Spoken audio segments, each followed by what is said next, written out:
আজকে অন্যরকম একদমই অন্যরকম করে ব্রয়লার মুরগি ভুনা করেছি। আশা করি আপনাদের কাছে ভালো লাগবে এবং প্রথম থেকে শেষ পর্যন্ত দেখবেন। এই মাংস আমি এখানে একটা ব্রয়লার মুরগি নিয়েছি, ফুল একটা মুরগি নিয়েছি, সেটা আমি আজকে ভুনা করব। তো ভুনাটা আমি আজকে একটু অন্যরকম করে করতেছি, সবসময়ের মতো করে করছি না। প্রথমত মাংসগুলো আমি একটু ভেজে নিব। আসসালামু আলাইকুম, সবাই কেমন আছেন? রান্নাঘর থেকে সবাইকে স্বাগতম। আশা করি আল্লাহর রহমতে আপনারা সবাই ভালো আছেন।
আমি এখন আবারও সামান্য পানি দিয়ে এটা কষিয়ে নিচ্ছি। দেখতেই পাইতেছেন আমার কষানোটা প্রায় হয়ে গেছে, 3-4 বার করে কষানো হয়ে গেছে।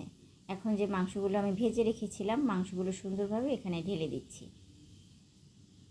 মাংসগুলো ঢেলে দিয়ে এখন ভালোভাবে নেড়েচেড়ে সুন্দরভাবে মাখিয়ে নিব। এটা গায়ে যাতে লেগে যায় আর কি, এভাবে সুন্দরভাবে কষিয়ে নেব।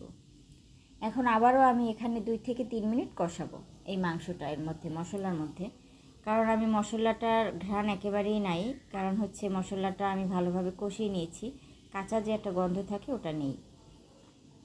এভাবে আমি একটু সুন্দরভাবে কষিয়ে নিব, আরও 2 থেকে 3 মিনিটের মতো কষাবো। তো একটু পরপর আমি নেড়ে চেড়ে দিচ্ছি, একটা মাংসও ভাঙবে না, সুন্দর থাকবে একেবারে। আপনারা এই মাংসটা গরম ভাতের সাথে খুব ভালোভাবে খেতে পারবেন। আলহামদুলিল্লাহ, আমার রান্নাটা একেবারে কমপ্লিট হয়ে গেছে। দেখতেই পাইতেছেন একদম সফট এবং সুন্দর হয়েছে রান্নাটা। আর যে ঝোলের কথা বলেছি, একদম ঘন, মশলা কিন্তু খুবই কম ইউজ করেছি। আর খাবারটা খেতে ভীষণ অসাধারণ হয়েছে। তো আল্লাহ হাফেজ, সবাই ভালো থাকবেন। আর যদি আপনাদের কাছে এটা ভালো লাগে, একটা লাইক বা একটা কমেন্ট